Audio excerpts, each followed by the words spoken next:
Hello, everybody. It is your Uncle Fish back again for School of Fish Art Stream.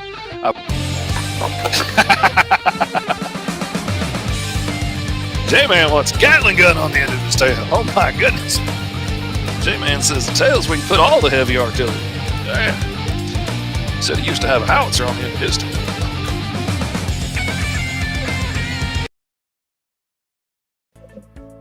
Welcome back, boys and girls, theys and them. It is your ever-loving Uncle Fish back again, fastest working man in indie comics, back with another live art stream for the School of Fish. This time we're going live far and wide because I want to help as many people find out about Hellion and Bash, which is live for 37 more hours. In case you missed it, it's an awesome new comic book from my buddy T.S. Luther over at Can't Be Killed Comics.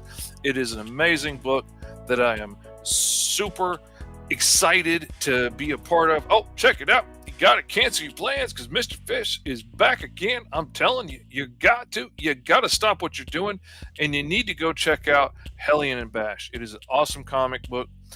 I don't want to give too much away because I know where the story's going. I know where it's going to end up. I know the things that are going to happen on the back end. I don't want to give too much away, but it's a super exciting story. Like, you've got this dinosaur monster attacking the city. You've got all these weird superheroes jumping in to save the day. You've got a super criminal that is taking advantage of all the chaos, using it to rob people blind, ends up getting it in over his head. It's freaking amazing. I love it. It's going to be such a cool story. I cannot wait for you guys to check it out and see everything that's going on. What is up, TS? That's my buddy right there. Always glad to see you, man. We are going to be doing a pinup from his book. Hold on. Let me see if I can move this around. Nope, that didn't go the way I want to see. That's not going to do it either. I can't get myself out of the way. Hold on. That is what we're working on. We are working on a picture from Hellion and Bash. Also, right now, 5-star issue 3 is live right now. It's like halfway through the campaign. They're about halfway to the goal. Go check it out, fskgo.com. But Hellion and Bash is in the last 37 hours. So if you want to get in on it, you need to get in on it now and go check it out. Also, I got the copies of Atlas in, which I'm super excited about. I tried something a little bit different on this one, and I wanted to talk about it a little bit at the beginning of the show and see if it's going to be a little bit hard for you to see some of the nuance of it, but I wanted to talk about a little bit of the differences. Same printers that I used for the Mighty Caw. One thing you can see, it's a little bit more flexible. I tried a different paper stock on this one. This paper stock was a little bit stiffer, which I like. It makes a nice quality book, especially for a shorter book like the Mighty Caw. But this was a little bit bigger. I wanted to try a different paper stock. I really like the way this came out. The cover still feels substantial. It's still a heavier stock. It's laminated and everything. The interior paper stock, the printing came out gorgeous, by the way. Lovely. The paper stock is just ever so much thinner than the other. It's just a little bit more flexible. It's hard to explain. To me, this feels more like paper out of an art book. It's a little bit stiffer. It's a little more substantial. This feels a little bit more like a high-end magazine. Nice, slick, glossy, feels good in the hand. It's a little bit thinner.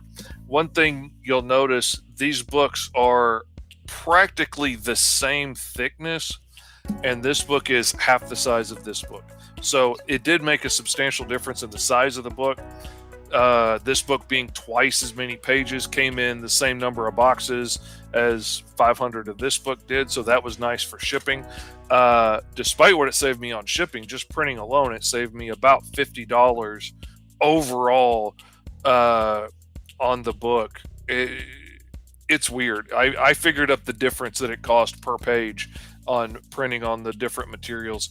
I like it, and I probably care about this more than anybody else does. I probably care about this more than a lot of other indie comic creators do.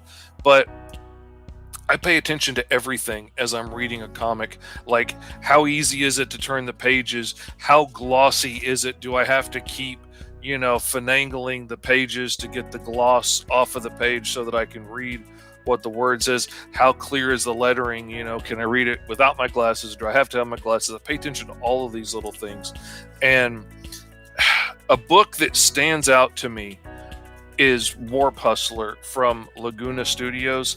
It was hands down the sexiest feeling book I have ever gotten. I wasn't even thinking about it when I got it. I got it for the artwork. I got it for the cool story. I got it because it was amazing. But when I was reading it, the feel of the paper in my hands just felt, I could not get over how nice the book felt. And I kept like rubbing the pages as I was reading it. And it was beautiful. I just loved it. It felt so sexy. It felt so smooth and glossy. It was just, I loved it. My only downside was like a couple of pages might want to stick together a little more because they're a little bit thinner. It was easy to turn 2 pages instead of 1 every once in a while in that. I'm chasing this feel. This felt so impressive to me. I've been chasing this feel, and I want to get a book that feels as nice as this from Comic Impressions in Florida. And I gotta say, Alice comes really close. The pages are the same. It's nice. I just love it. The only way you can really tell the difference is to order yourself a copy of The Mighty Ka and Alice Lost in Wonderland, which will be going up in the TikTok shop probably into next week, I hope. Check them out yourself. Hold them up against each other, see what you think of them. But they feel great. I can't wait to get them in everybody's hand. I have a con this weekend, so I'm going to start trying to pack and ship stuff next week and get it shipped out. I'm still waiting on some variant covers and stuff, a couple little doodads. But we should be ready to start shipping stuff, hopefully, by the end of next week. Fingers crossed. Lord willing and the creek don't rise. But that's the business stuff. I wanted to let y'all in that it's in. I'm super excited about it. The books feel great. They feel amazing. And now it's time to get to what we're actually here for. It's time to watch Uncle Fishy draw. So let's see. There's my screen. Ka-chow! There we go. We are going to be working on a pinup for my buddy TS. We're going to find the stylus that I lost because it rolls away. That's one thing that bugs me. Okay, we're going to get on. All right, we're already on a tangent. So we're gonna tangentialize here for a second. Hold on. I love this stylus. It feels good in the hand. It's nice and comfortable. My other stylus is a little tiny, thin, flat thing, which, it works. I'm used to using it. I like this because it's more substantial. The part that bugs me is this is round and one side is bigger than the other. So because it's a cone, because one side's bigger than the other, when it lays down and it's round, it rolls. It doesn't just roll, it rolls away. I set it on the desk, no matter what I do, I set it on the desk and it rolls away somewhere and I have to dig for it every freaking time. My nice little flat one for my Microsoft Surface doesn't do that because it's flat like a carpenter pencil and it lays down. You could at least make this thing octagonal or something so it doesn't roll so bad. That's all I'm saying. And the thicker on this side is great. If this side was as big, it would probably throw the weight off and not feel as good. I understand all that. But the inconsistent roll, the one side being bigger, makes it hide behind the freaking tablet every time, and it drives me nuts. So, take it with a grain of salt, I guess. All right, let's see. Get that back down. All right, and turn that back on. All right, back to what we're doing. We are going to be doing a pinup of Yeti Man. I love this dude from the comic. He's so cool. I got to letter Hellion and Bash, so I've already gotten to check the whole thing out. This dude was so much fun to get the letter for. He does some awesome stuff in the book. I freaking love him. And this scene right here is absolutely my favorite shot in the whole book of him just blindly like leaping off of a skyscraper to attack a flying dude in midair. What happens if you miss? Who cares? Yeti Man, he's not afraid of these kind of things. This isn't the kind of stuff he concerns himself with. He's leaping at the bad guy and whooping the butt. And seeing him get tossed around and stuff. Oh, favorite part of the book. So we're going to be doing a scene of him, and I couldn't help but think, as I was thinking about it this morning, as I was getting prepped for this and getting myself all psyched up, for the show, I was thinking about this scene, and I was originally thinking, like, I want to do a scene of him leaping through the air like this because it's cool and it's one of my favorite shots in the book. But we've already got that, and the artist from the book, let's admit, while I wish it had been me because I'm a little jealous I didn't get to draw it, he did a killer job on this. It looks great. So I thought it would be cool to maybe do the scene right before. Do the scene as he's like looking over the edge of the building, fixing to jump. And so that's what I think we are going to do. So here we go. We are going to get started working. Oh, I also wanted to show you, I've been putting in assets on the School of Fish Patreon, on Mr. Fish Comics Patreon, under the School of Fish. There's all kinds of cool assets and stuff that y'all can download. I've been giving away free brushes every month in my newsletter, all of that stuff. I wanted to show you guys just how easy it is to load these brushes if you haven't ever done it before. So, all right, I'm going to open up the folder that my custom brushes are in. After you download it, it would probably be in your download folder. Mine are in Fish Custom Brushes because I made them and that's what I named the folder. And this is where I exported them to. I just created this fish angle inker the other day, and I love it. I'm having so much fun with it. And I also sent myself a copy of this brush here that I got from Retro Supply, the guys. Anyway, all you got to do is click on them in this folder. You click, you hold the button down, you drag, you bring them over here, and then you drop them in the folder that you want them to go in. And it is literally just that easy. Just a click and a drag. They could not have made this any easier if they tried. Now I'm going to grab this fish angle inker over here now. I'm going to click and drag, and I'm going to bring it up here to the top section with the ones that I regularly use. Oh, and look, I had already installed it. So, all right, I'm going to delete that copy of it. But yeah, that's all you got to do is just click and drag and bring them over here. Like I took the Rusty Nib one that I liked and I dragged it over here into this folder too. I made a copy and dragged it. I've got this little Smoothie Comics inker from that same set that I bought, and I'm going to click and drag and bring it over here too. There we go. And now I've got all of my favorite brushes right there in one little spot. It's that easy. You could put it wherever you want to. You could open up any one of these folders and drop it in there wherever you like. And it couldn't be any easier. Hopefully that helps. I will always be happy to do another tutorial, walk you through it again sometime. Anyway, I'm going to grab my little fish angle inker that I created. I'm going to try and find where my stylus rolled to. I set my layer color here to blue, so whatever I draw comes out in blue just because that's the way I like to do. And I'm going to rough in the side of a building here.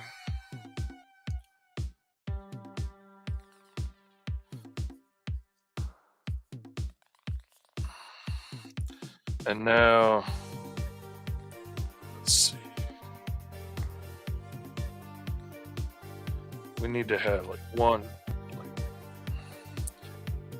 I want him like gripping the side of it with his foot the way I grip things with my foot when I stand on things.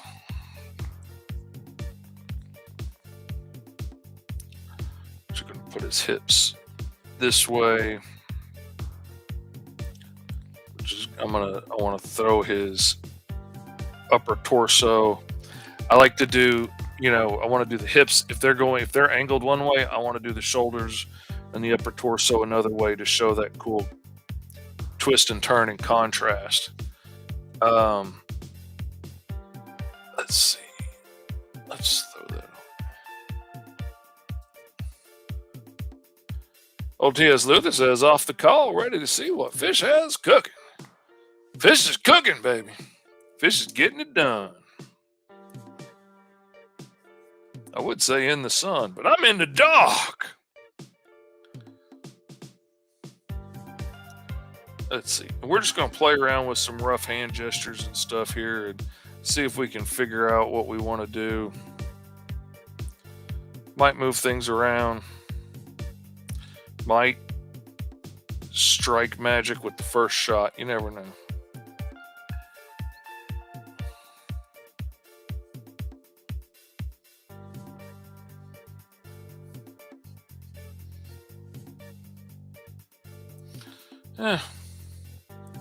Maybe. All right, I'm going to make another layer, and I'm going to take another shot at it. This time, I'm going to just roughly thumbnail in some ideas and make it quicker to play with the idea of the pose. And let's see.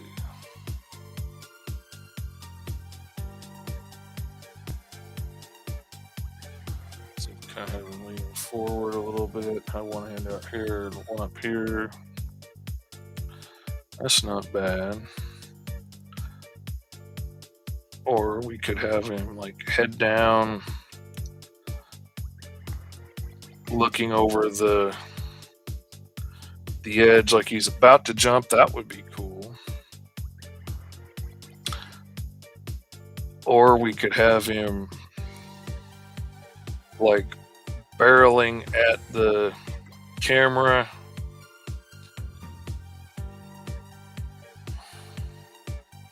That could be cool. That might even be a better idea. Or we could do one hand on here and the other one up in a fist and have him looking down, smiling at what he's about to do. Oh, or we could have him like jumping off. Oh, that could be cool. All right. Yeah, I think that's... There we go. We found it. I have really enjoyed doing this, and it's one of the things that I really like about the angled inker brush that I made. Like, let me open it up. When you go into settings, like it's a triangular little shape that I made, and so it gives me a nice combination of thin lines and thick lines depending on the way I'm going, and it's real easy to throw in thick shapes by pressing harder and making the brush thicker. But I really kind of like coming in and just like roughing in shapes really quickly. You'll start seeing me do that more and more in my thumbnails and stuff as I'm trying to figure something out. Like just thumbnailing it like that, it's super quick. I can try out a dozen poses super fast without having to put too much time into it and see like, okay, well that one's more dynamic, I like that, or whatever. It just makes it so fast and easy to just rough out some shapes real quickly, and then I can play with it from there. So I'm going to take this idea, I'm going to copy and paste that onto a new layer. I'm going to turn that layer off, and now I'm going to enlarge this up to where it fills the page a little better, and now I have a rough template to work off of now. We're going to click OK. We're going to wait for the computer to think. Then we're going to wait for it to save, because we got to save, or we'll lose everything because we're stupid and we forget to save things. All right, now I'm going to make another new layer, turn it blue. This time, just for, my own, the way I like to do things, I'm flipping the page just so if anything's off on that, I'll catch it and can change it.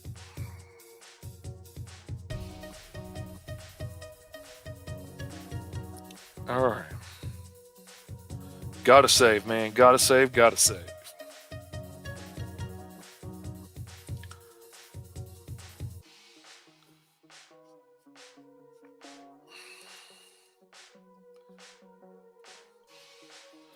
All right. Have one big massive hand there. Have another big massive hand over here.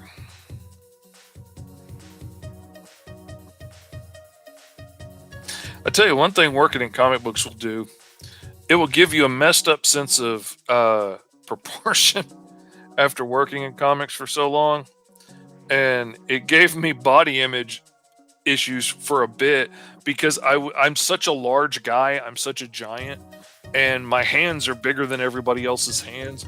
But when I look at myself in the mirror and I see my hands next to my body, I always think my hands are too small for my body because I expect people my size to have gigantic ham-sized, mallets on the end of their arms because that's the way Jack Kirby did it. And so it kind of messed with me for a long time growing up. I was like, my hands are so small. They're not small. They're bigger than everybody else's. And so am I. But, it doesn't matter. It doesn't. I've been drawing these giant comic book characters for so long that, it gets in your head. And then you start to think that's the way people are shaped.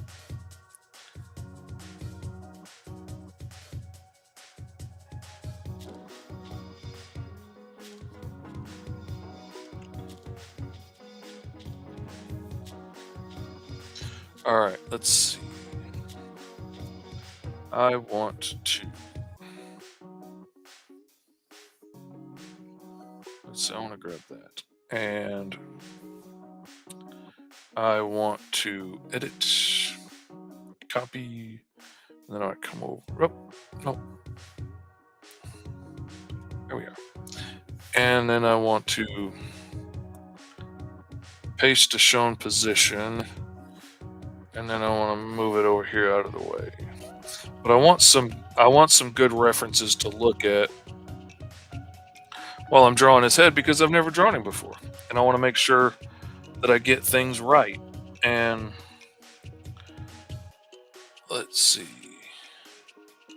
We've got, I'm going to make another layer and I'm just going to draw over it just to get an idea for, okay, we've got our round skull there. We've got heavy brows. We've got the big round ears. We've got a little bit of a snoot there. We've got the mustache and the beard. Okay. All right. So those are the shapes that I need to worry about. So we've got the little cranium, got the big brows, got a snoot, mustache, but I want to see if I can make him smiling from this angle, because I could be wrong, but I see him with a big giant smile as he's fixing to leap off that into the great beyond.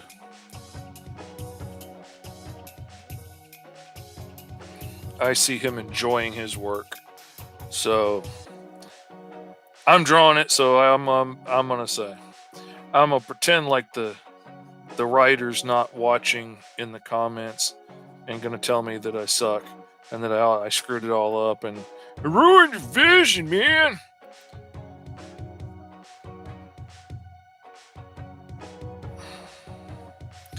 But I like the idea of him just being like, hell yeah, and leaping off into the wild blue yonder. I think that's amazing.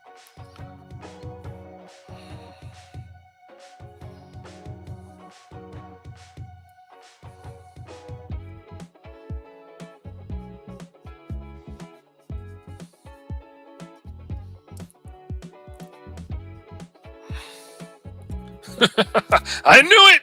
I knew it! Called it!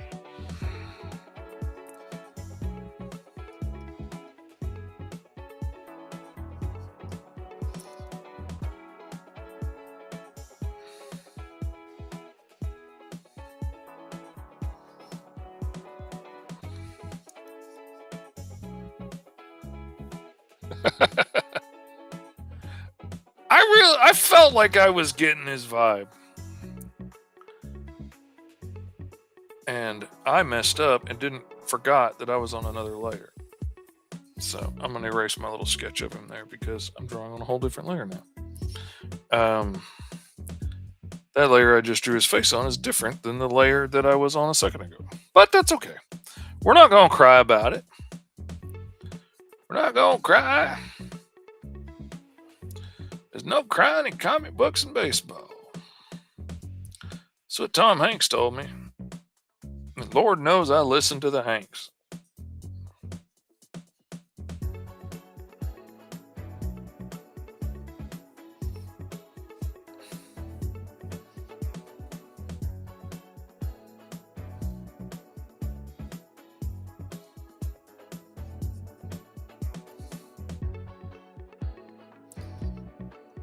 Come on. There we go. Yeah.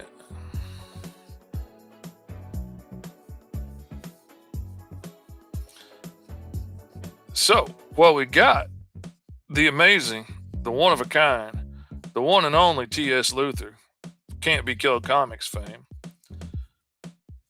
writer and editor on such books as Tokyo Fire. I freaking blanked for a second there. Growing Up, Hellion and Bash,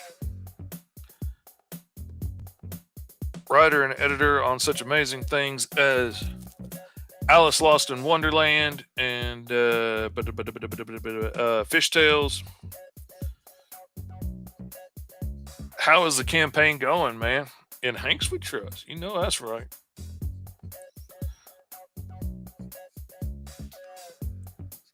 I'm awesome to see how you blew past the goal, but of course everybody in indie comics knows that the goal is just a goal. Like we need to get further than that. We want to really make it work the way we want it to.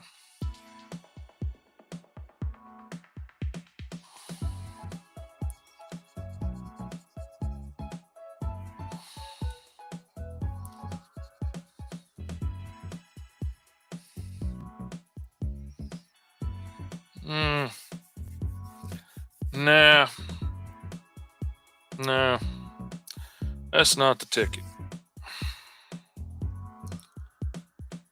That's not cooking with propane and propane accessories. That's like cooking with butane, a bastard gas.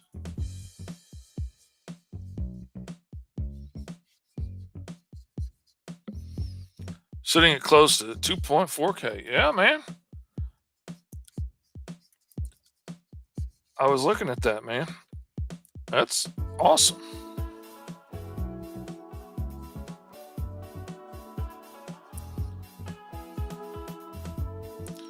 And you're down to 36 hours to go.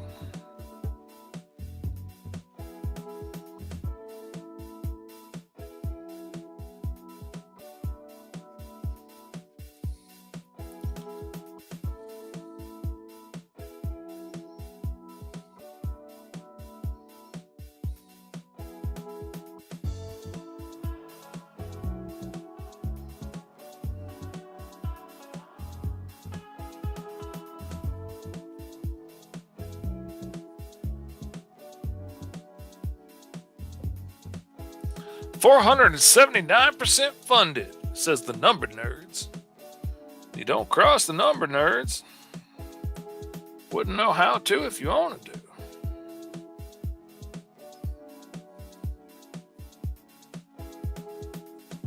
I miss being able to do those kind of numbers in your head.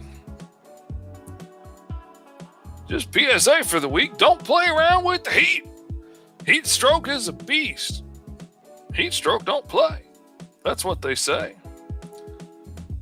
I thought, oh, what's the matter? We're getting a little hot. Everything just turns pretty colors. We pass out for a minute. That's fun, right? No, not fun at all.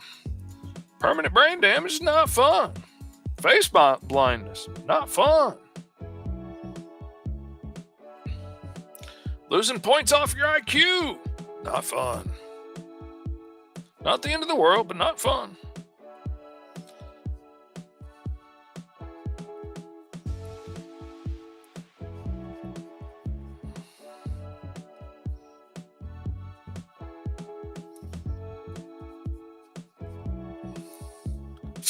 Fun until the coma.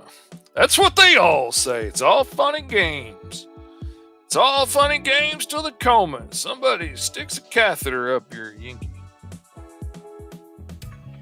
Oh, it was all fun and games, wasn't it? Why aren't you laughing now? Colostomy bags aren't so much fun, are they? Oh, that took a dark turn. Thanks a lot, Kyron.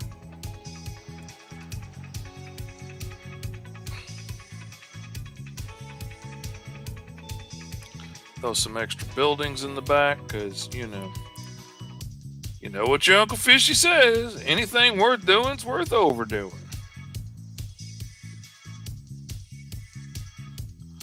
There we go. I think that looks like the top of a building. There we go. What do you think, TS? That's going to be the clip. All right. I think that looks pretty good. I'll take it. All right, I'm going to collapse those two layers together, and now I can't unblue them, but that's fine because I wasn't going to unblue them anyway. That probably doesn't make sense to anybody else, but it makes sense to me. And since I are the only one here paying attention, I'm the only one that matters.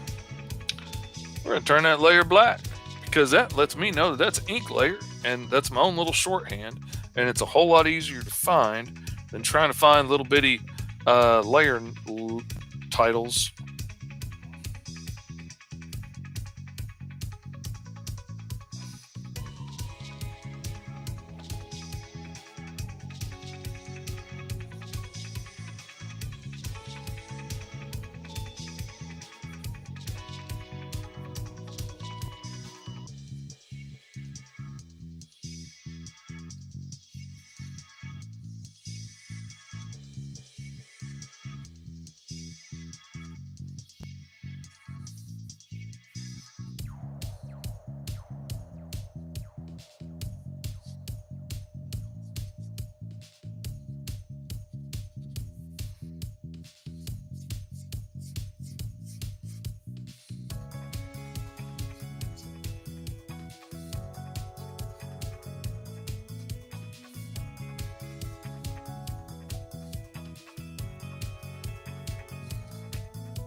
Yeah, I'm just loving this brush.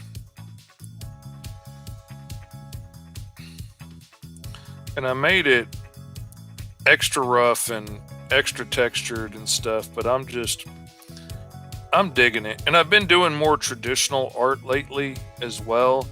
So I'm kind of enjoying the way the texture of the paper and stuff plays with my inking and makes me have to make choices and stuff that I wouldn't have had to make otherwise.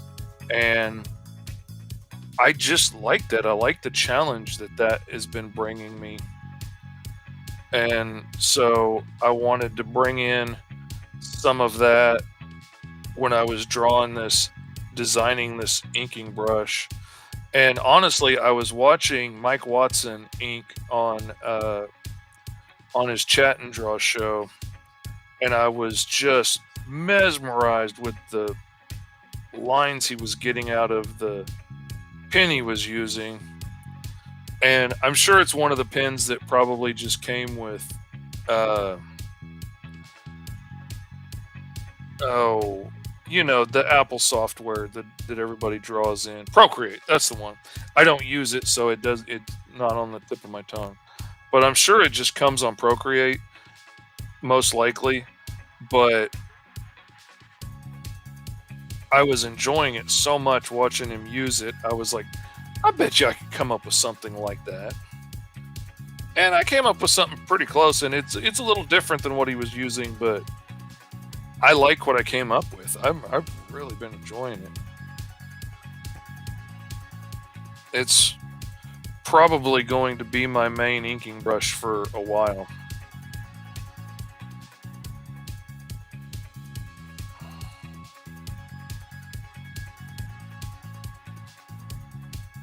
I just love the way that comes out, and I added paper texture to it and stuff, so it, even when you fill in black areas, it has texture in there as if it were soaking into the paper or whatever. And like with a brush, I can get thin areas, or I can fill in thicker areas by just pressing a little harder, and I love that. Thank you, man. I'm glad you like it. Being as you're the one that really matters, because it's for your book. Hellion Bash, live now on Kickstarter. Or Crank Stomper, depending on what platform we're on, and we don't want to get banned.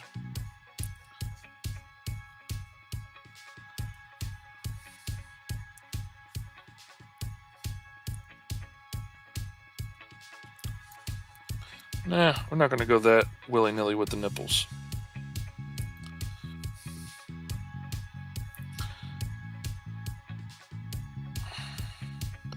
I don't want people to see my pinup first and think, oh, that's the superhero with the crazy nipples. And then get the book and find out he's got perfectly normal, beautiful nipples. And he's not some kind of nipple freak. So, got to make sure I get the important parts right. That's what I'm saying.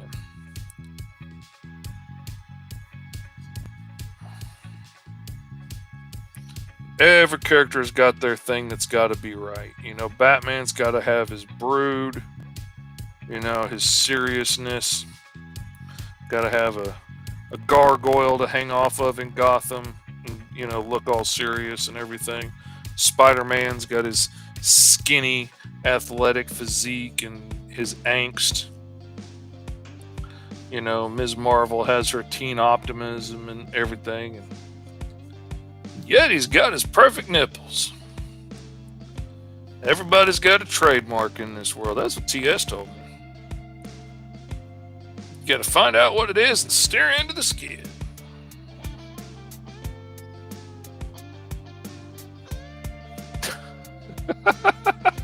Yeti Man used to be known for his tank tops. Then the focus groups came back. They said, nope, the youths of today want to see the nipples. Yeti Man's nothing if not a man of the people. Yeti Man of the people.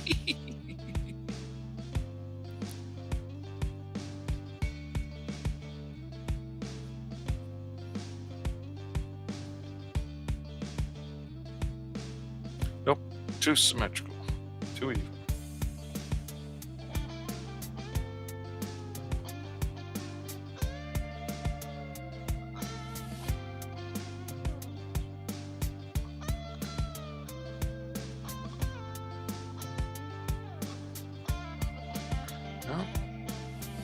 Nope.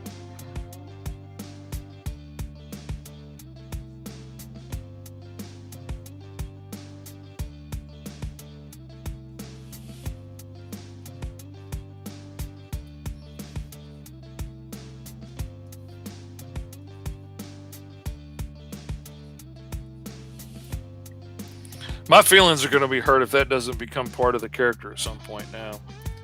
Like, he's shots of him from a couple of years ago in all of his tank tops, and now he's going full nude because, the focus group said he needed to be edgier.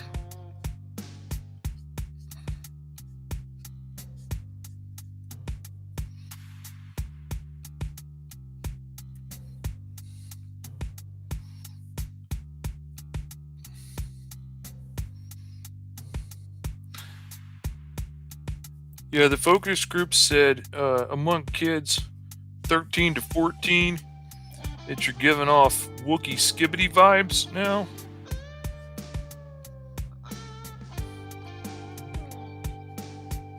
Is that a good thing? Oh, yeah, that's the best.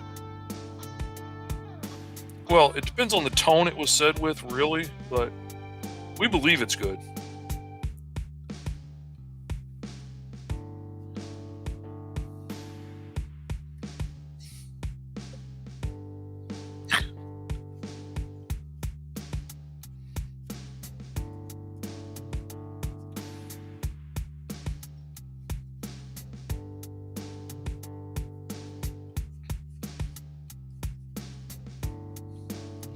Yeah, it's funny how often my friends have ended up in the back of books, in the background and stuff. Because, like, when you're drawing hundreds of panels and whatnot in a book, and you gotta come up with all of these background characters and stuff to fill the crowds and everything, it's hard to just keep coming up with original new faces and stuff. So it's easier, honestly, to just throw people in the background, and it doesn't have to be a dead on likeness. Like, I've used my daughter-in-law from memory, not looking at a picture of her, but I've used her from memory uh as like two different characters in the same book sometimes, because, like, I'll just think about what she looks like from memory and take one aspect of her face and make that like the primary thing that I'm working on to make this character look like this character in the background, and then use her eyes or whatever to as the focus of the next character. But one of the neat things is, now, like, we've all made so many friends on TikTok and stuff and other indie creators. Oh, now I got all kinds of new people to use. Now I'm not sticking just the same, handful of people in everything. And I was so tickled when Esteban at Ultra Comics stuck me and TS and Alex from Lucky 33 Comics and stuff in the background of one of his books. I was like, hey, I do that. I haven't stuck those guys in yet, but the last couple of things I've been working on haven't really been conducive to sticking humans in the background.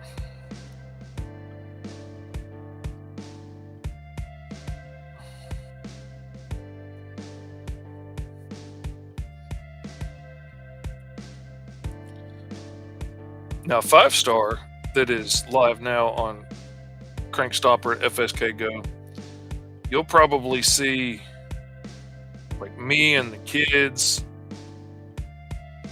in the background. Oh, yeah, in this issue, my dad's in the background. I think my kids might be in there. You'd have to look careful to see, but I know there's a big dinner party that he gets invited to, and I was trying to think of people, that would be at a dinner party. And so, like, my dad's in there, and I think Jean-Luc Picard might be in the background.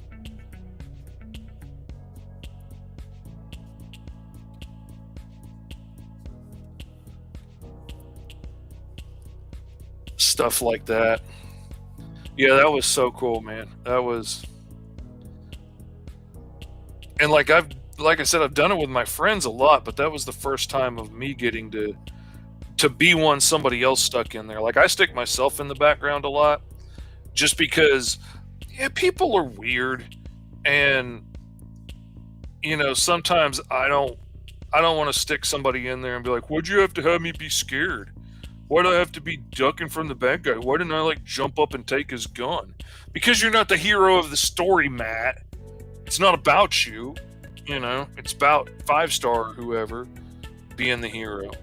And so a lot of times, if it's somebody that has to be a hostage or get blasted or something, I'll just stick myself in there because I know I'm not going to hurt my own feelings if I get killed in a comic book or something.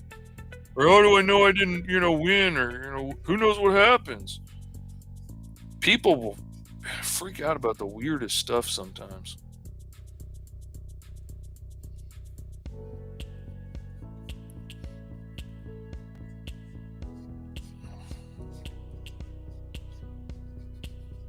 Like, I used to use a buddy of mine. I used him as a bad guy one time, and then it just kind of became a running gag to keep making him henchman and stuff in the background of stuff. And I kind of felt bad after a while. I kept killing him off and stuff, and having bad guys hang him upside down and whatnot. So I started looking for other people to use. All right, TS has volunteered to be a goober in the background, so I'll do it. And I've stuck my other buddy Eric in there several times, like running for his life as buildings collapse or monsters attack the city or whatever. And also because like I knew he was going to back those books no matter what, and so I thought it would be extra funny for him to open the book and see himself in there and be like, dude, where'd you get that picture? And that's always fun because most of the people I stick in there, like my dad's he's never gonna read an issue of 5-star. He's excited for me and likes hearing about what I do for work and stuff, but he's still not 100% sure what Kickstarter is and kind of thinks it's a scam. And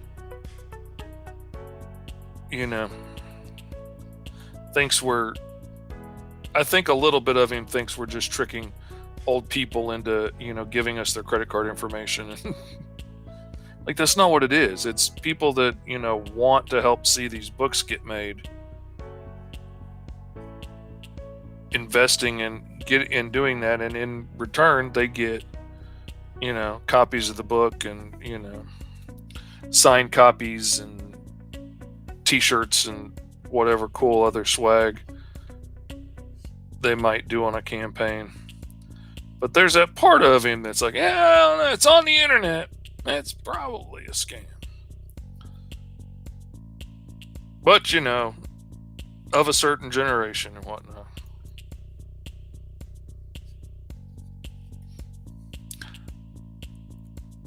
Yeah, so many people just don't get it, and I didn't get it for a while. Like, it blew my mind when I realized that Kickstarter had comic books on it. I thought it was just for people trying to manufacture something, or I mean, no offense now, but I thought it was just for like losers that wanted to make a movie and that nobody wanted to see and were guilting their friends and family into paying for it. I know several filmmakers and stuff from there now, and I know that's not the case. They're trying to go an alternate way for funding instead of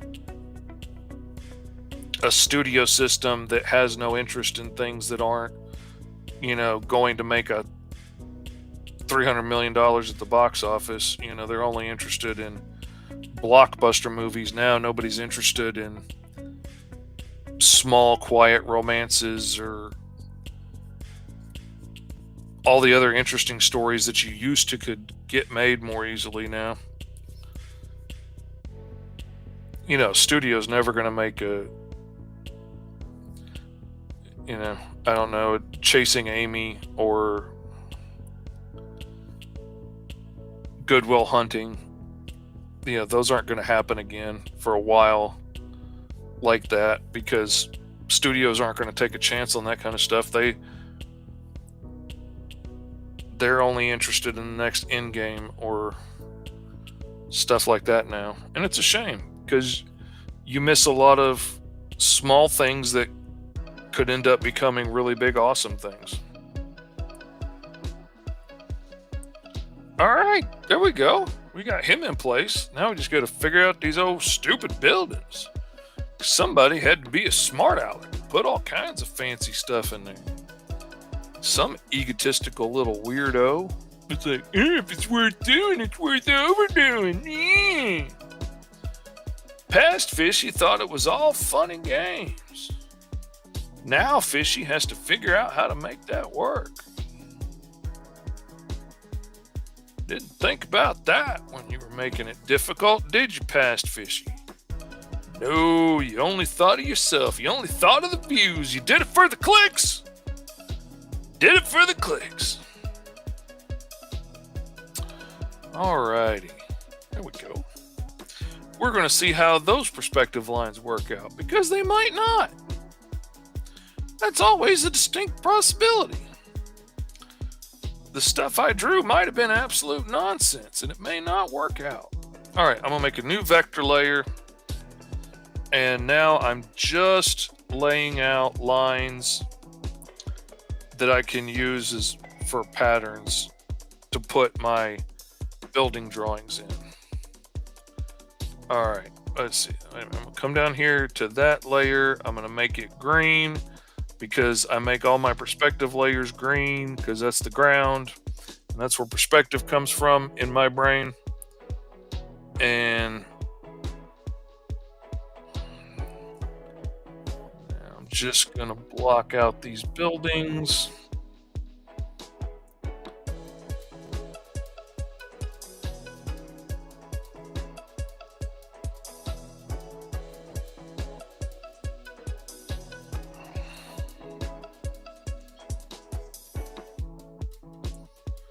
And chippy chippy cho, chippy chippy cha. There we go. Let's see, does it need any more? That's covered. I mean, I could put another one back there, but that's not gonna really be seen. Let's see, how does it look without him? Let's do that. No, not just add more stuff. Without him. There we go, without him. Alright, without him, that scene looks a little plain. So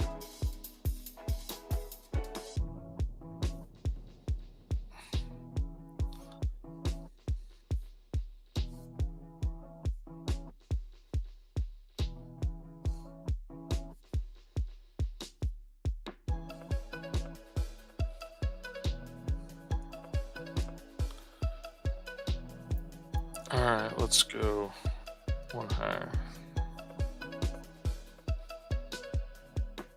That didn't do it. Let's see.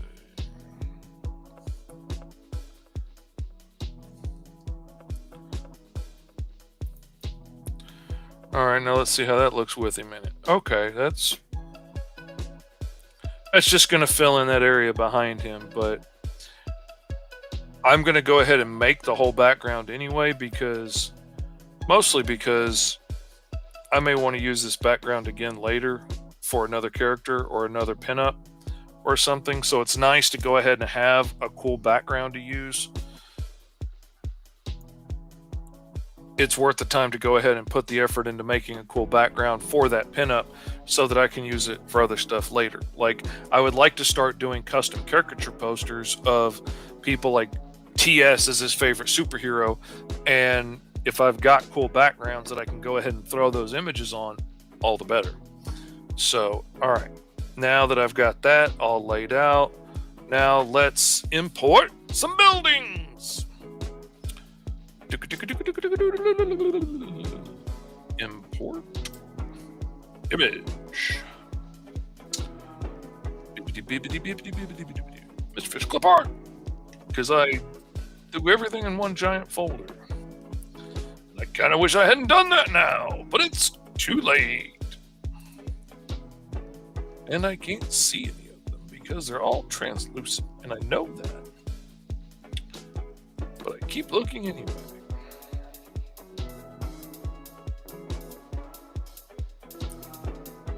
That's not. All right. So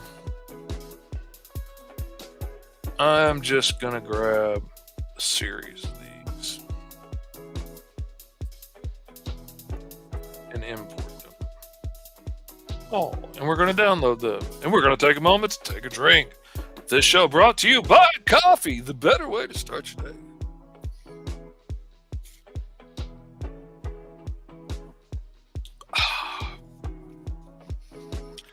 Hot or iced coffee is the better way to start your day. Available at brewers near you.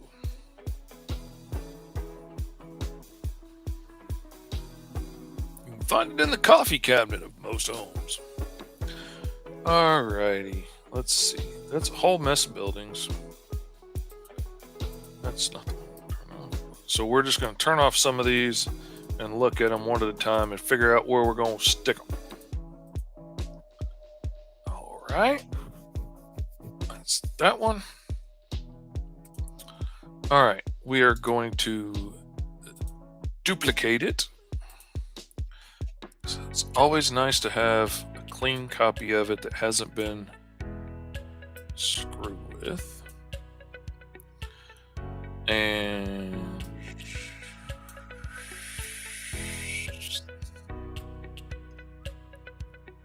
all right.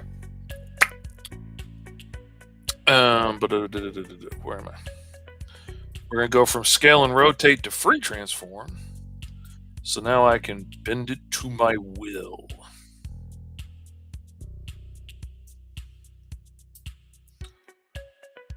That's too far. That looks good enough.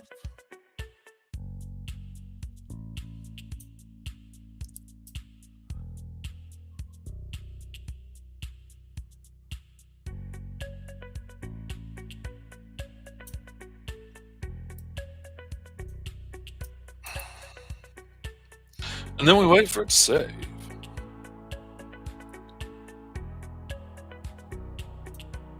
All right. Put that right there. And then I'm going to duplicate that one. And we're going to do the same thing over here on this side. And just try and get it lined up as best we can with the perspective and not get too bent out of shape. If it doesn't look perfect. And we're gonna select there.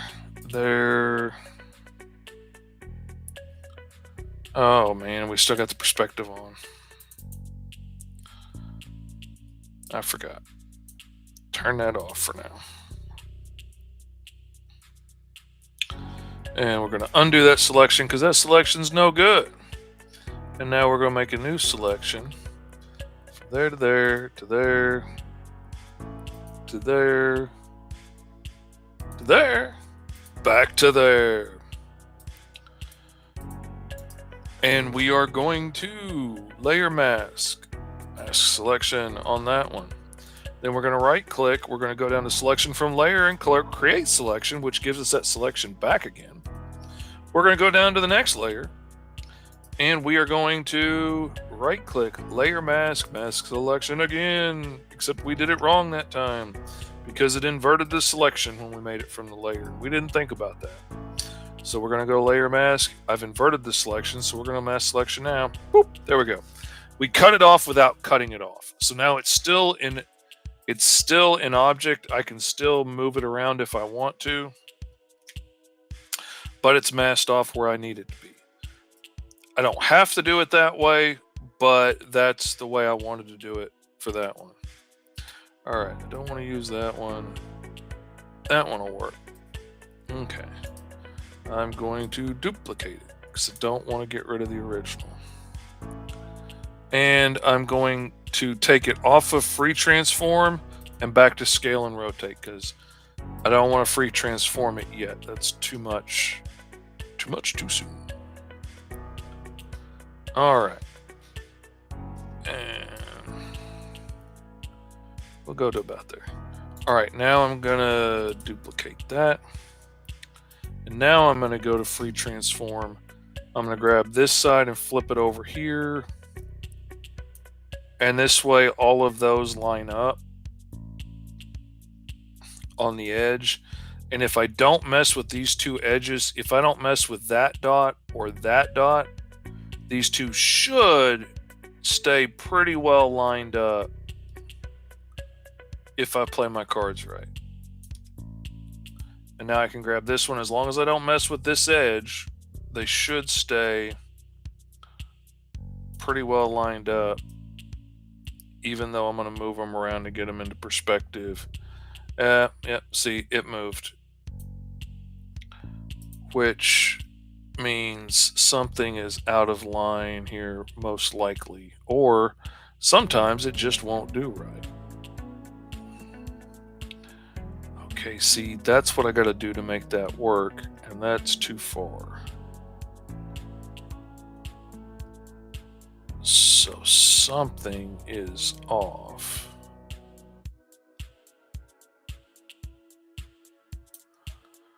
Something is off somewhere.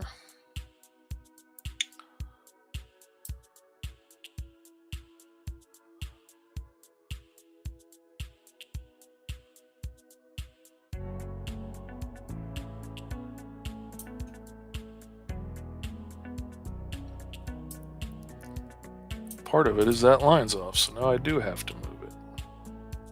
There we go. That was it. I didn't have that line lined up correctly, so it was making it not work. Okay, there we go. You probably don't understand what I'm saying to myself, but I understand what I'm saying to myself. And ultimately, isn't that really what matters? I left this line straight up and down, but this line on the building isn't exactly straight. It looks straight, but it wasn't exactly straight. So because I had the edges of those lined up straight and I moved everything else into perspective, those lines were out of whack, so all those building lines weren't coming out right. It probably doesn't make a lot of sense, but hopefully after doing this a few times, it will start to make more sense to you. Because part of it is you just got to get a feel for the way these things work. And I hate to say that, but part of it just is that. Selection from that layer, create selection, invert that selection, so now I just have that area selected again. And then selection. There we go. We've got that bottom part of the building masked off. The middle part has a slightly different build to it. And then we're going to put this same thing on the top of the building. Because some buildings do stuff like that. And every time I go to a bigger city, I'm always looking at buildings and the way they layer shapes and combine shapes and how they sprinkle windows around on it, you know, how liberally they have windows or not, and all those little things. Right now I'm using this as a scale. I want to make these windows a little bit smaller because they're up higher. So I'm just trying to make sure I get these a little bit smaller than the windows down below. So I'm going to end up masking off a lot of them. Okay, now what I didn't do last time was line up this line, and I'm going to do that now. I'm going to go back to free transform, I'm going to grab the bottom of it, and I'm going to pull it out until it lines up on that line as well as I can get it. I'm going to duplicate that layer,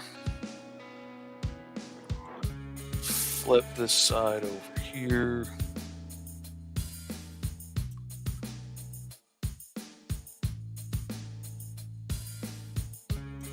Okay. And then I'm going to hold shift as I move up, and it'll make sure that I move this node along that vertical axis of the shape. So it'll help me, like if the perspective was up there in the sky, I could do it that way, but it's not. It's down here. And so it lets me move it along that line until I hit where it feels right.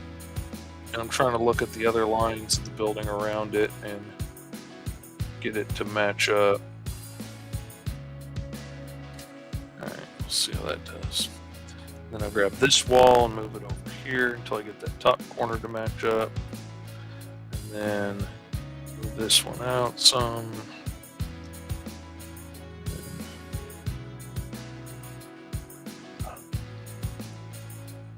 Okay, so something's not. There we go. There we go. Now we're cooking with propane and propane accessories. Alright. Grab that inside. No, we're not.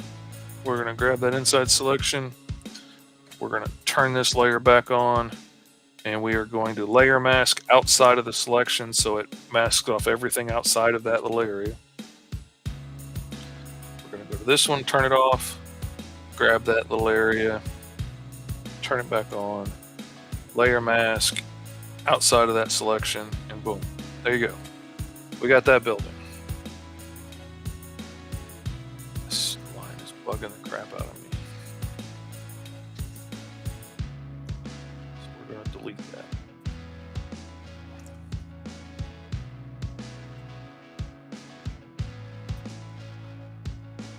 Alright. So we got that building done-ish. Alright. Now let's come down here and find a different building. Alright, no, not that one. Not that one. Not that one. That'll work. Alright. We're going to duplicato. We're going to bring it over here. Get it up in that corner. We're going to go back to scale and rotate because we don't want to do the whole thing. No, we don't want to do the whole rigmarole yet.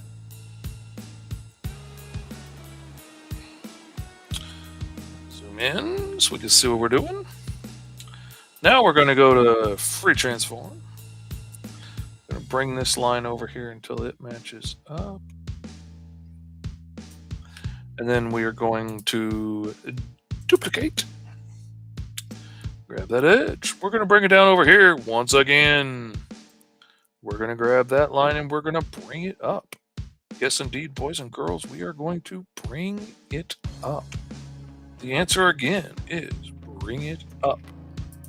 We're going to grab this side. We're going to bring it down until that top corner matches the top edge of that building. We're going to grab the outside corner and we're going to pull it out and we're going to move it around all willy-nilly until we find something that looks similar enough to being in the correct perspective. We're going to play with this side until we get those edges to match up as best we can. Because we're working with perspective lines that go off of the grid and we cannot see where they're going from there. That was a bad choice on our part, boys and girls. Sometimes you gotta do what you gotta do. And you don't gotta do what you don't gotta do. But this is one of those gotta do's. Broke out with a case of the gotta do's. Alright. We are going to layer mask selection. We're going to grab that selection again. We don't want to update right now because we're busy. Pay attention. Silly Microsoft. Layer mask. Got a selection. Scalaboosh! As a wise man once said. Ah, coffee. Good for what ails you. Indeed, that's why I are the expert. I are the expert indeed. I are the expert at cheating and saving time. That's what I are the expert at. And I mean, I drew all the faces of these buildings, and I drew them in the style that I would be drawing these buildings anyway, if I took the time to do all the layers in perspective and try and figure out, how many floors are in the building and stuff. This just saves me the time of having to do that.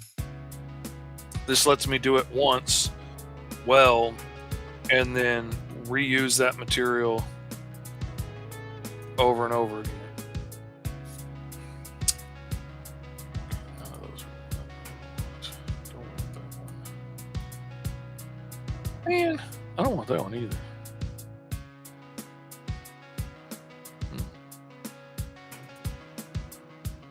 What to do? What to do? Chippy Chew? Alright, well, you know what we're going to have to do? We're going to take this one and reuse it over here on this other building. Now, I have a choice, okay? This pattern right here is the pattern I used on the building in the center. If I'm going to reuse it, I could reuse it on this building right here, but it's right next to each other, and I really don't want to have the same pattern right next to each other. So I'm going to put it on this building over here, which is not uncommon to see buildings in the same city with the same style, general style of architecture. We're going to say these buildings were designed by the same architect, because that's going to make us feel better about reusing the same image in the background of a pinup that people are going to pay a lot less attention to the buildings than they are the giant naked Yeti man. But, these things still matter to me, that, they make sense. So we're going to make as much sense as we can out of it. And they were designed by the same architect. So there we go. But I don't want to put them right next to each other, because that would just make it jump out more obviously. And I can color them a little differently than each other, and hopefully that will help differentiate them a bit too. Layer mask, mask selection, boom, we've trimmed that off. And so I'm going to do the same thing over here if I can find it. Where is it? Don't want to use that one. That's for I built those for smaller buildings. Okay, and this is the same pattern as the building over here on the left, so we're going to put this one over here in the middle. So they're separate from each other.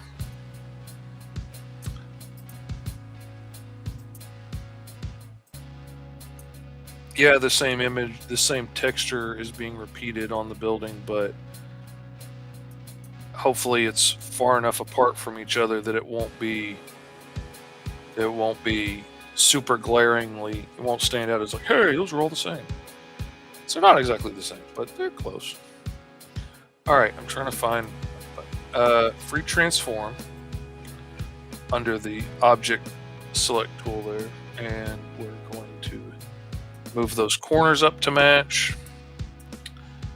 I'm going to move this edge over here to match, and then I'm going to pull this side out and mess with it a little bit until it feels like it's hitting in basically the right direction,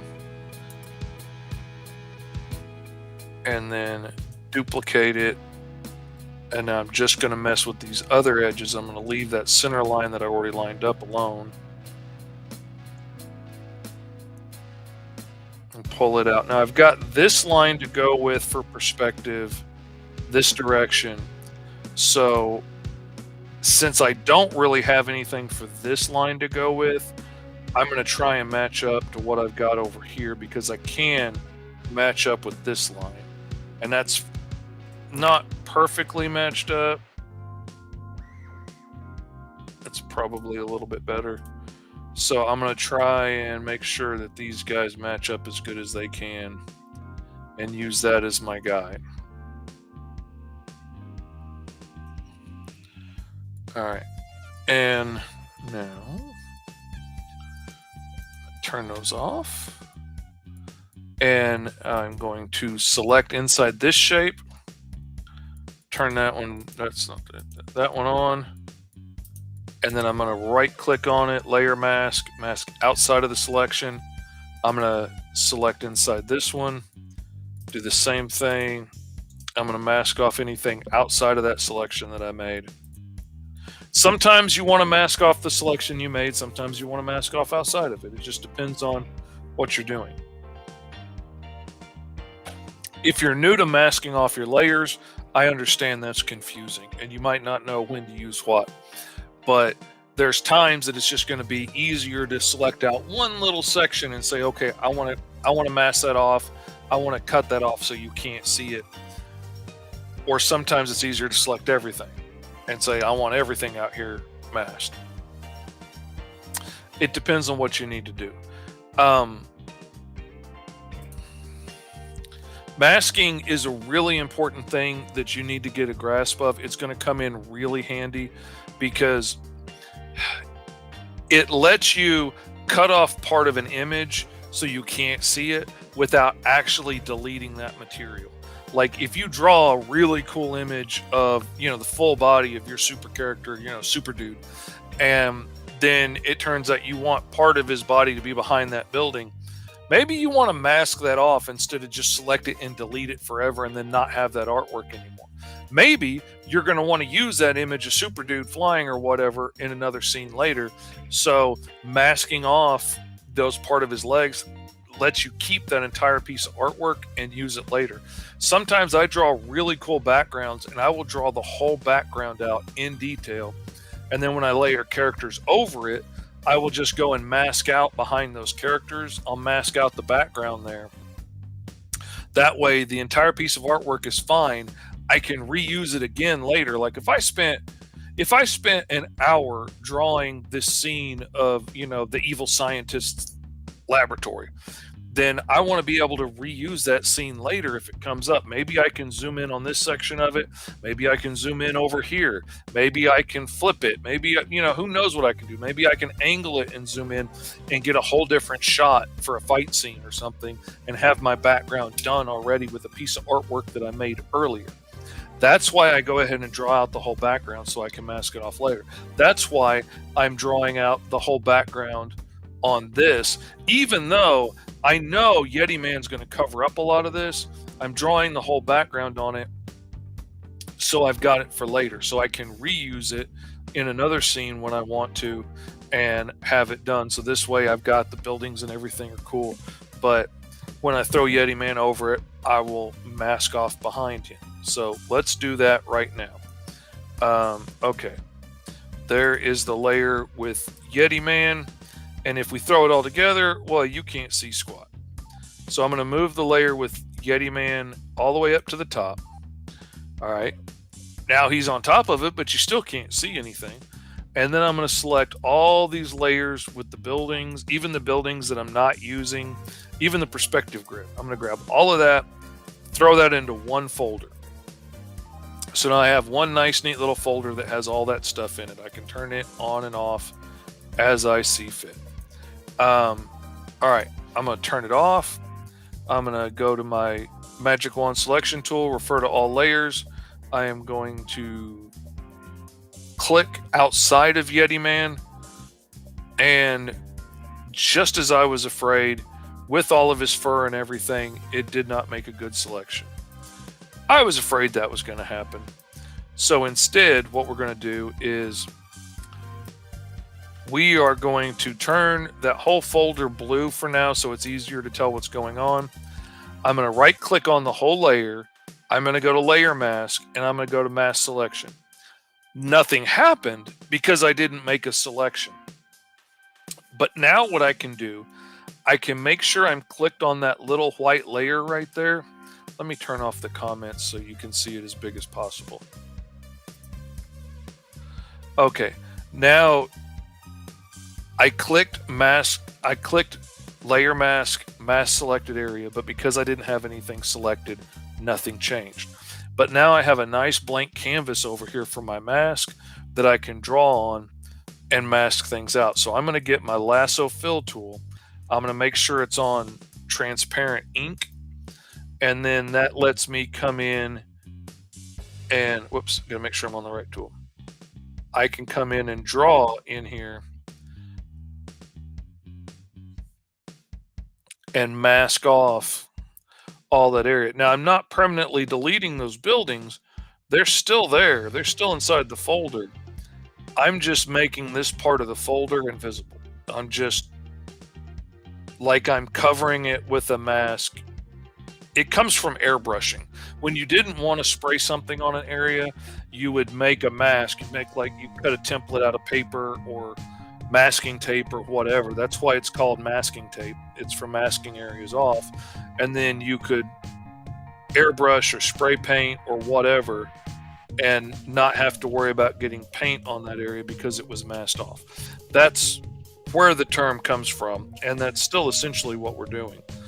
We are making this part of the layer invisible, so whatever we do isn't going to have an effect on it. I'm going to mask off that piece of the wall there behind his thumb, and I'm going to mask off all of this. I'm leaving the parts of the building that are going to show in the foreground here, but everything else that's covered by him, I'm just using the translucent ink on my lasso fill tool on the mask layer itself and just drawing. You can see these little black areas are showing up over here where I've cut holes in the mask, and that's with the translucent ink, and that's not going to show. If I go too far, all I got to do is grab the black ink and come back and draw in the areas that I want to show. The more opaque, the more opaque the inks are on that mask layer, it's going to show more. The more translucent it is, the less it's going to show. It's supposed to be black and white from what I understand, but white for me does the same thing on mine. I don't know if I have a setting wrong somewhere or what, but for me, translucent and black work really well. So there, I've masked it off. Now I can turn that off of blue, bring it back. It's just easier for me to see the difference when it's blue. And now I've cut that off. If I turn that mask off, right click on it, take it, it's all still there. So I haven't lost that material. I haven't lost the image. I haven't permanently destroyed it so that I can't get it back again. All I've done is just mask it off. It's a really good tool to learn to use. Learning to use the layer masks to your benefit is the smartest thing you're ever going to do. Trust me, because that can come in handy so many more times. You could flip that background scene later and use it again in another shot. Nobody's going to know the difference. Use it in another book. Nobody's going to know the difference. Use that line art and recolor it for, a different time of day or whatever. And it's going to make it look like you paid so much attention to making sure the city always looked the same. It works so well. It's such a good idea. I'm telling you, you need to get the hang of it, and you need to learn to use it. All right. I'm decided as I was doing this that I'm going to go ahead and keep this line art layer. I was originally going to get rid of it and just use the buildings, but I'm going to go ahead and keep it.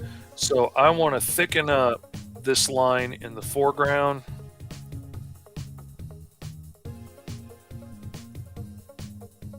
Really make it stand out. And then I want to narrow the lines in the buildings in the background, which is a really handy thing about working on vector layers, is you can do stuff like that. Maybe I want to thicken the outside line a little bit, but definitely wanted to narrow that inside line. All right, there we go. And that's showing me that I need to darken just a little bit of that. So what I'm going to do now is I'm going to get my straight line tool. I'm going to set it to like 15. I'm on my mask layer for that folder. I've got my ink set to black, and now I'm just gonna use my line to draw that straight line in. I'm just drawing in the mask. Now, wherever I put it, I would be filling in the mask there. I want to make sure it's down there on that line. I wanted to make that line nice and thick and visible. And now, I think because he's so close to the edge, you're really not going to see much else on here except maybe a little bit of texture. So I'm going to throw a little bit of texture on the edge of that building and call it a day for the background. And there we go. We got an old Yeti man jumping off the roof, getting ready for that scene right there in Hellion and Bash, which is live right now on Crank Stomper. It's already at 400 and something% of its goal. There's 35 hours left to go, so hop on it. Go give it a back on Kickstarter. It is an amazing book. It is really cool. It has got some of the coolest artwork. It's got a really amazing story. I don't want to say too much about the story because I know where it's going and I know all the secrets and I don't want to give too much away. And I'm really prone to doing that. So I don't want to give you too much, but there's dinosaur monsters, there's superheroes, there's Yeti Man, there's good guys, there's bad guys, monster attacking the city, supervillain criminal decides to take advantage of that, rob the place blind while everybody's tied up with the monster, ends up getting into things over his head, finds out secrets that he didn't need to know. Everything goes to hell. It's awesome. You need to check it out. It's by one of the coolest, best writers in indie comics right now. Dude, I'm super excited to get to work with on projects like Alice and Fishtails. Also, 5-star issue 3, as you can see, is live right now. It's about halfway through. It's about halfway to its goal. FSK Go will take you right there to go check that out. So absolutely go check those guys out. Get those books. If you are interested and you missed out on Fishtails Volume 2, late pledges are still open for a little while longer. So if you want to back that real quick, you can get in on it. It's going to be closing in the next day or two. I'm probably going to close it after I get back from the con because I got too much on my plate right now. But I'll be placing the order for the books next week. So get on that. If you want to get in on Fishtails, Mr. Fish Go will take you right there as well. Thank you guys for hanging out. And you got to check it out because I got a new outro now with a thank you to all my Patreon backers. So check it out. Thank you to everybody that backs me on Patreon. You can get in there and you can subscribe. You can get a new digital comic every month for $5. You can get a brand new physical comic for just $10 shipped to your door every month. This is going to be Green Zone issue 3 this month. And Green Zone issue 4 should be coming out for Christmas. So now's the time to get on it and back it if you want to. You can even sign up and get a monthly commission from your Uncle Fish every month if you want to, for half the price of my normal commission rate. So not a bad way to, do a book a page a month if you want to. Pinups, variant covers, whatever you want, you can get it at half the price normally and always get a commission every month from your Uncle Fish. It's an amazing deal. You can get on it now if you want to. Check it out, Mr. Fish Comics. And remember, no matter what, your Uncle Fishy loves you.